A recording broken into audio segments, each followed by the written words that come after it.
जब सूत जी ने संतों के प्रश्न सुने तो बड़ा आनंदित हुए। सूत जी ने कहा, हे संतों, आपके प्रश्नों के उत्तर मैं देना चाहता हूं, लेकिन मैं चाहता हूं पहले मैं भगवान सुखदेव की वंदना कर लूं। भगवान सुखदेव की वंदना मैं करना चाहता हूं, उसके पश्चात मैं आपके प्रश्नों के उत्तर दूंगा। यम प्रव्रजन्ति मनुपेतमपेत कृत्यम द्वैपायनो विरह कातर आजुहाव पुत्रेति तन्मयतया तरवोऽभिनेदो तं सर्वभूतहृदयं मुनिमानुतोऽस्मि।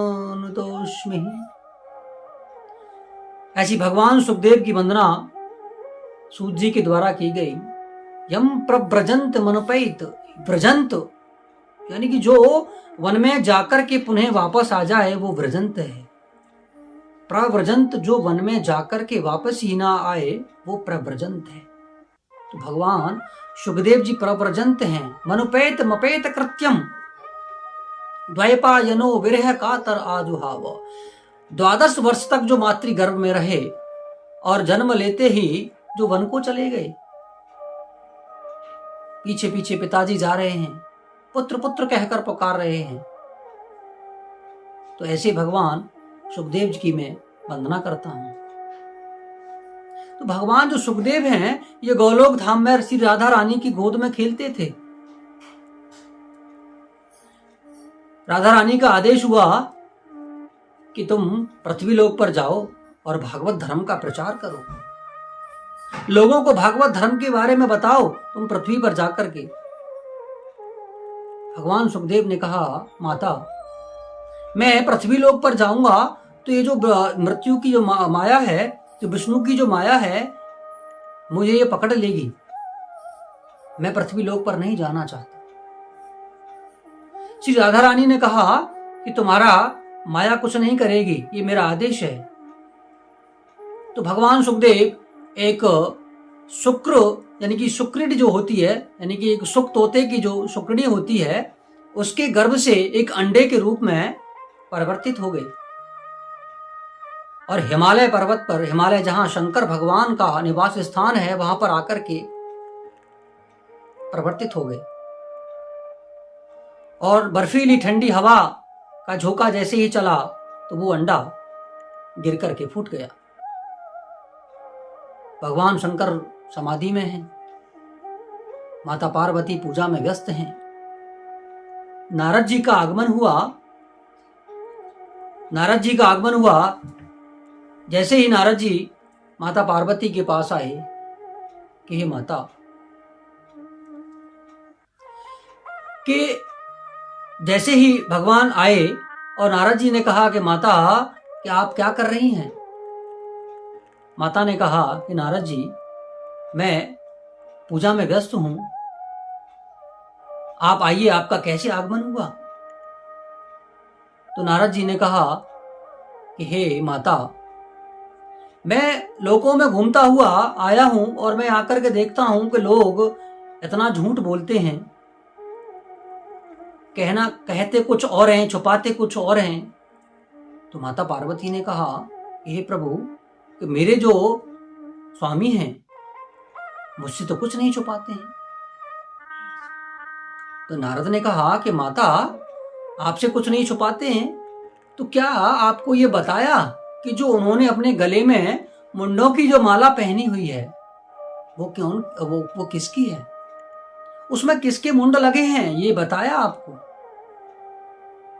माता पार्वती ने सोचा ये तो नहीं बताया। तो नारद ने कहा कि जब आपको ये नहीं बताया तो इसका मतलब आपसे बातें छुपाते हैं। और वहां से नारद जी चल दिए कि माता जी अब आप जानो और आपका काम जाने। और जाते जाते भगवान शंकर से और बोले कि प्रभु, माता जी आपको याद कर रही हैं, थोड़ा जल्दी पधारो आप। भगवान शंकर बोले, आप गए हैं नारद जी तो जरूर याद करती हूं। जैसे ही भगवान शंकर पार्वती जी के समक्ष पधारे, पार्वती ने कहा कि हे प्रभु, आप मुझसे बातें छुपाते हैं। भगवान शंकर ने कहा कि देवी, मैंने आपसे कोई बात नहीं छुपाई। तो बात नहीं छुपाई तो आपने जो गलों में मुंडों की जो माला पहनी हुई है, ये किसके हैं? भगवान शंकर ने कहा, देवी, आपने कभी पूछा नहीं तो मैंने कभी बताया नहीं। यदि आप आज पूछती हो तो मैं बताता हूं कि ये जो जब जब आप पुनः जन्म लेती हो और मुझे प्राप्त करने के लिए तपस्या करती हो और फिर पुनः अपना शरीर परित्याग करती हो, तो ये आपकी स्मृति में ये मुंडों की माला आपकी है। पार्वती ने कहा कि प्रभु, ये कैसे हुआ? भगवान शंकर ने कहा कि मैंने अमर कथा सुनी है ना, ये उसका प्रभाव है। तो माता बोली, अमर कथा मुझे भी सुननी है। तो भगवान शंकर पार्वती को अमर कथा सुनाने लगे। तो जैसे ही अमर कथा सुनाने लगे तो जो अंडे के रूप में जो फूटा अंडा पड़ा था, वो अमृत कथा सुनते सुनते सुनते सुनते उसमें जीव का प्रादुर्भाव हो गया, जीव प्रकट हो गया। भगवान शंकर ने जब मुड़ करके देखा तो मारने के लिए दौड़े, तो वो सुग जो पक्षी है वो उड़ते उड़ते उड़ते उड़ते बद्रीनाथ धाम में जा पहुंचा, जहां पर वेद व्यास, जिनकी जो पत्नी थी वितिका, उबासी ले रही थी और अपने बचाव करते हुए वो सुग पक्षी वितिका के मुंह से होकर के गर्भ में जाकर के स्थापित हो गए। अब तो 12 वर्षों तक समाधि लग गई, क्योंकि जिसका मन वश में होता है वो कहीं भी समाधि ले सकता है, और जिसका मन वश में नहीं है वो समाधि वन में भी नहीं ले सकता है। माता ने कहा कि मुझे लगता है कि मेरे जो गर्भ में कोई मंत्रोच्चारण कर रहा है। वेद व्यास जी ने कहा कि देवी, आपके तो इस गर्भ में तो बहुत बड़ा संत है। वेद व्यास जी ने कहा कि पुत्र, तुम बाहर आओ, तुम्हारी माता कष्ट में है। सुखदेव जी ने कहा कि मैं बाहर अगर आ गया तो मुझे विष्णु की माया पकड़ लेगी, मैं बाहर नहीं आऊंगा। तो वेद व्यास जी ने वचन दिया कि तुम्हें विष्णु की माया नहीं पकड़ेगी। तो जैसे ही भगवान सुखदेव ने जन्म लिया और सीधा वन को प्रस्थान कर गए। पीछे पीछे वेद व्यास जी पुत्र पुत्र कहकर के पुकार रहे हैं। वृक्षो विनेदुम, वृक्षों ने सुना। व्यास जी, आप कैसे पुत्र कहते हैं?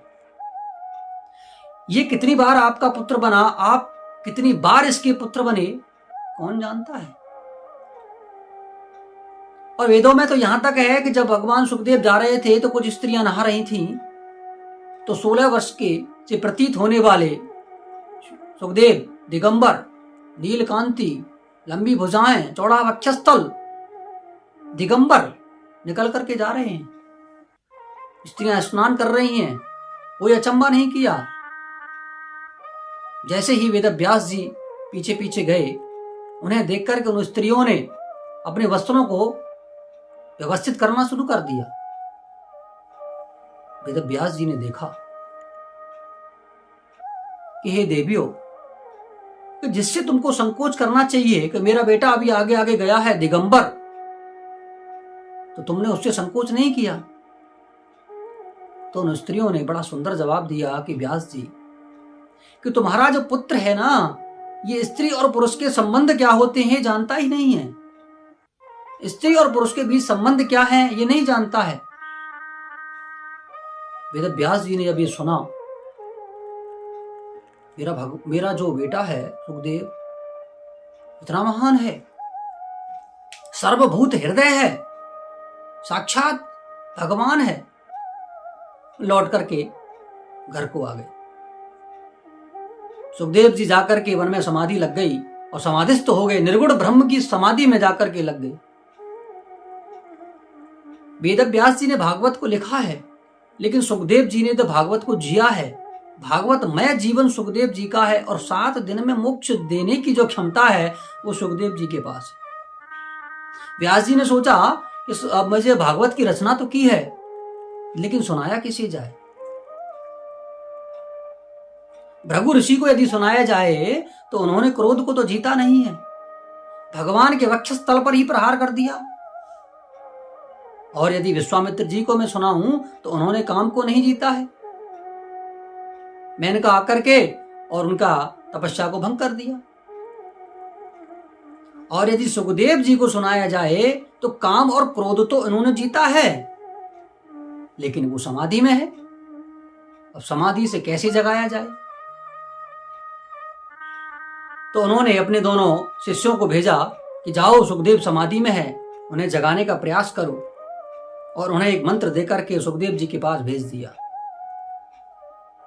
वरहा पीडम नटवर वपो कर्णयो कर्णकारम बिभ्रद वास कनक कपिसम वैजयंतीं च मालाम रंध्रानुवेणुरधर सुदया पूरयन् गोप वृंदै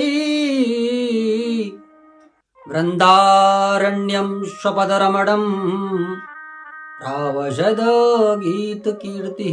आहा, बड़ा ही सुंदर श्लोक जाकर के उन शिष्यों ने सुखदेव जी के पास गुनगुनाया। वरहा पीडम नटवर बपु कर्ण यो कर्णकारम। भगवान कृष्ण की जो सुंदरता है उसका वर्णन किया है कि कानों में किस प्रकार के फूल लगे हुए हैं, वैजंती माला पहनी हुई है, और अधरों पर बंसी है, मोर मुकुट है, पीतांबर है। ऐसी सुंदर छवि का वर्णन किया। भगवान सुखदेव की आंखें खुली और पूछा, आगे क्या हुआ बताइए। तो वेद व्यास जी के शिष्यों ने कहा कि प्रभु, हमें तो इतना ही आता है, आगे आपको जानना है तो चलिए हमारे गुरु जी के पास चलिए। और इतना कहकर के भगवान सुखदेव की समाधि लग गई। शिष्य वापस जाकर के व्यास जी से कहते हैं कि भगवान गुरु जी, आंखें तो खोली थी और पूछा भी था आगे क्या हुआ, हमने मना कर दिया, हमें इतना ही आता है।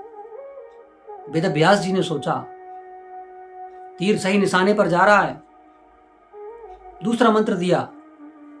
क्यों? क्योंकि ये कृष्ण चरित्र है, कृष्ण चरित्र सुनकर सुखदेव जरूर आएंगे, उनको ये ऐसी आशा थी। दूसरा मंत्र देकर के कहा, और जाओ पुनः इसको गुनगुनाइए।